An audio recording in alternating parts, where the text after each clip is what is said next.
out of it. Get up already. Lying down for a mere fever? Don't be such a baby.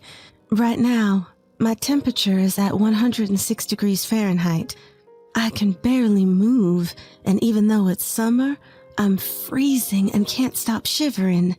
This isn't just a regular fever. I've said it over and over, I need to go to the hospital, but this woman in front of me dismisses me. It's just in your head. Ashamed to want a hospital for such a small thing. Close by, my month-old baby girl is crying. I'm sorry, sweetie. You must be starving. Mommy just can't muster the strength right now. As my world gets hazy, I hear a voice. My name's Orla.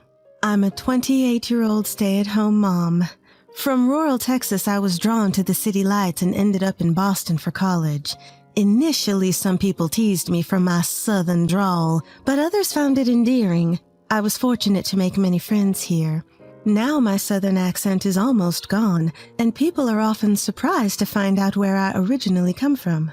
After graduating, I got a job at a local firm in Boston as a receptionist. That's where I bumped into Robert, who worked for a client. He eventually became my husband. Robert's job at an international company often takes him overseas. We didn't get to see each other much, but after dating for 3 years, he popped the question one Christmas. Our wedding was a joyful occasion with college friends, colleagues, and family. Everyone was there celebrating our love. With tears streaming down, my mom held me close. "You deserve all the happiness," she said. Life felt perfect. Until I moved in with that she-devil. Robert grew up as an only child, living with his folks. They were genuinely warm and welcoming when we first met, making me believe they were genuinely kind-hearted. The age gap between Robert's parents is more than a decade. His mom had him when she was just a teenager. She's nearing her 50s now, but looks so youthful. "It's so lovely to have Orla with us, right, honey?" She'd often chime in. "Absolutely. If you ever face any trouble, just let us know," they'd assure. I'm so glad they're understanding. I've heard about those classic mother-in-law versus father-in-law tales, but with this mother-in-law, I think I'll be okay. I felt at ease. The first time something felt off was right after we got married. During a work break, I received a call from my mother-in-law. Picking it up, I heard, "So, when is Orla moving over?" "Excuse me? I mean, aren't the two of you staying in the room you originally lived in? It's pretty cramped. Like a dog's kennel, isn't it? I just thought maybe you'd be moving here." Her voice was cheerful, as always, but I definitely sensed malice in her words. Robert had moved into my place after our marriage because our workplaces were nearby and I was attached to that space. Did she just call my house a dog's kennel? "I'll discuss it with Robert," I said before hanging up. That night, I told Robert about the call. He felt the same way I did and immediately called mother-in-law. "Hey, Mom, I talked to Orla and we're not planning on living with you." "Yep. Bye." What did mother-in-law say? She sounded a bit disappointed, but she got it. Good. I sighed in relief. Late that night, I got a single message from mother-in-law saying, "That's too bad." I apologized the next morning, but there was no reply. Time passed and I discovered I was pregnant. Both our families were thrilled, but it seemed I had severe morning sickness and spent most of my day in the restroom. I ran out of paid leave and had to quit my job feeling guilty. After a while, although I still felt some nausea, I could manage some household chores. I always looked forward to the prenatal checkups, watching our little one grow. Whenever Robert could take a day off, he'd accompany me. If he couldn't, mother-in-law who lived in the same city would drive me. "It's exciting. I wonder if we can find out the baby's gender soon," an upbeat mother-in-law remarked. "Actually, the doctor mentioned we might know today, but as long as the baby is healthy," I tried to reply when she interjected, "It's definitely a boy. We need an heir." I could only respond with a nervous laugh. At a subsequent checkup, we learned our baby was a girl. I hesitated, but informed mother-in-law. She paused for a moment, but said, "No matter the gender, it's still my grandchild," relieving my anxiety. When I told Robert, he was overjoyed. He sent tons of photos of cute clothes and toys, even during work hours. I can't wait to meet you. Please be born healthy, I hoped every day.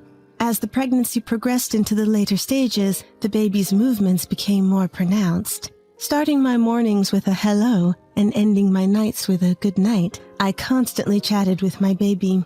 Feeling those little kicks was absolutely heartwarming. One day amidst this routine, I found myself wondering, when was the last time I felt the baby move today? Even though I had just entered the final stretch of my pregnancy, our baby was a bit smaller than average. The doctor had mentioned that it would be best if the baby arrived around the expected due date. Growing anxious, I quickly called our local maternity clinic and rushed there by taxi. I also informed my husband, who assured me he'd be there as soon as possible. Upon arrival at the clinic, they immediately hooked me up to a monitor and noticed that our baby's heartbeat was weak. Trying to keep me calm, a nurse gently said, "It's okay. Your baby just seems eager to meet you. That's all." After a short consultation among the doctors, it was decided that an emergency C-section was necessary. By that time, my husband had already arrived, had been briefed, and was filling out the necessary paperwork. An hour later, I gave birth to a 2.5-pound baby girl. That night, sleep eluded me due to the pain. Of course, it hurt. They had cut into my belly. To prevent blood clots, I had to shift my body every few hours, but every movement brought sharp pain. I received messages from my husband, words of gratitude, accompanied by photos of our baby. It seemed he had informed our parents, who were overjoyed with the news. "So, Orla, there's something I need to discuss with you." Hearing my husband's words that followed made my heart race with anxiety. A week later, on the day of my discharge, my husband settled the bill while I waited in the lounge. "Orla, looking forward to our journey from today," greeted my mother-in-law. We named our daughter Lily, born in a season of beautiful blossoms, hence Lily. Some might say it's a simple choice, but my husband and I loved it. Post-delivery, I wasn't feeling great, so I had declined all visitors. This was the first time I was meeting my in-laws after the birth. "Lily, meet your grandpa. Such a cutie," cooed my father-in-law. "May I hold her?" Lifting her effortlessly, it was clear he was already smitten. "Well, come on, hold her too." "Thank you so much, Orla." He beckoned to my mother-in-law, but she declined without even a touch. That's odd. Isn't she excited about her own granddaughter? Something's off about her, I thought, and there was a reason for my suspicion. During my hospital stay, I had plenty of conversations with the nurses and midwives. They'd check on my health and ask if there were any postpartum concerns, the usual stuff. After we finished talking, the nurse hesitated before saying, "By the way, was the woman with Orla during the checkup your real mother?" "No, she's my husband's mother." "I see. I wasn't sure whether to tell you this, but..." What the nurse told me next sent shivers down my spine. "If anything happens, please contact me immediately." With that advice, I was discharged. I honestly didn't want to get involved either, but instead of heading to our house, the car was heading to my in-laws. "We're here! From today, this will be your home. We can finally live together," mother-in-law said with a wicked smile on her face. Now, you might be wondering how this situation came to be. It all starts with why I didn't go back to my parents' home to give birth. It's not that I didn't want to. I simply couldn't. My parents married late in life and had difficulty conceiving. I was born when they were in their 40s, their only child. To add to that, my grandmother with whom we lived is elderly and her dementia has been progressing. My parents are fully occupied taking care of her, so they're not in a position to take me in. Knowing all this, I had no intentions of going back home to give birth. Some of my friends chose to raise their kids at their own pace without returning to their parents. I felt that approach suited me better. My husband applied for parental leave, but due to staff shortages at his job, it seemed unlikely. However, after I gave birth, I wasn't feeling well. Worried my husband consulted his parents and it was decided we'd live with them for a while. I had reservations, but once we started living together, things went smoothly. My husband came home early to help, and my in-laws were very supportive. Mother-in-law even took care of most of the household chores, allowing me to focus on taking care of Lily. I even thought maybe we should have moved in earlier. Especially father-in-law. He was a pro at changing diapers, preparing formula, and giving baths.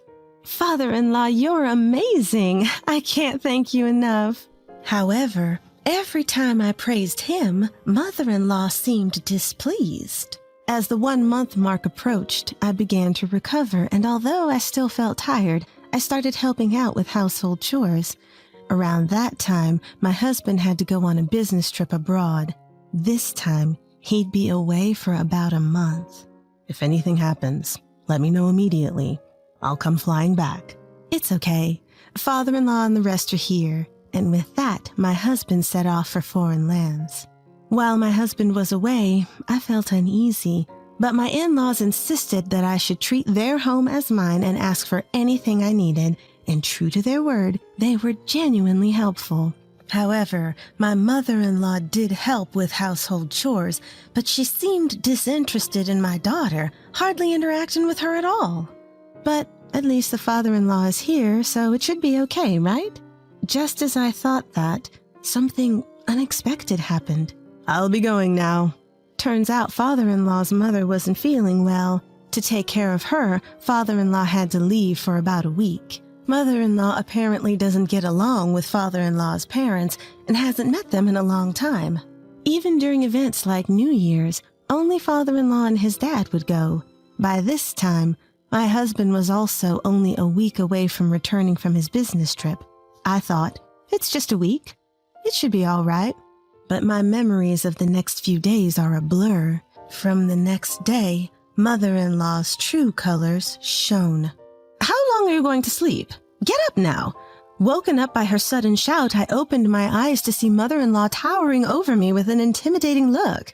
What? Lazing around in someone else's house. There's so much to do. I wanted to boss you around, but couldn't with your husband here. It was so stressful. Her sudden change was shocking. It was as if she was a completely different person. Feeling threatened, I reached out for my phone, but in an unexpected move, mother-in-law swiftly grabbed it from me. "This is why you're going downhill," she remarked, smashing my phone on the ground. "What are you doing?" I picked it up immediately, but the screen was shattered, and it was unresponsive. "You're always on this, neglecting your parenting duties. You're a failure as a mother." While mother-in-law said that, it wasn't true. Sure, I used my phone when my daughter was asleep, whether sending cute photos of our daughter to my husband on his business trip or looking up parenting tips about things like the right amount of milk or when babies typically develop neck control. But faced with the aggressive mother-in-law, all I could muster was, "I'm sorry." The following days were a nightmare. Mother-in-law stopped doing any chores and worked me to the bone all day long. Even while taking care of my daughter, I had no time to rest. My chest, it hurts again. I had been feeling this pain for some time. There was a lump when I touched it, and it felt hot. I couldn't discuss it with father-in-law, and mother-in-law brushed off my concerns multiple times, saying, "It's all in your head. You're just overthinking." "Mother-in-law, my chest really hurts. Can you take me to the hospital?" "You again with this? Running to the hospital for something minor? Are you out of your mind?" "But I feel feverish. Can I at least lie down?" "Pretending to be sick. Have some shame." Not allowed to rest, I juggled housework and childcare while feeling dizzy. When I took a moment to check my temperature, the thermometer read 102 degrees Fahrenheit. I had no way to call for help. Mother-in-law watched my every move, and I couldn't even step outside. At this rate, I would collapse. Both mentally and physically, I was at my limit.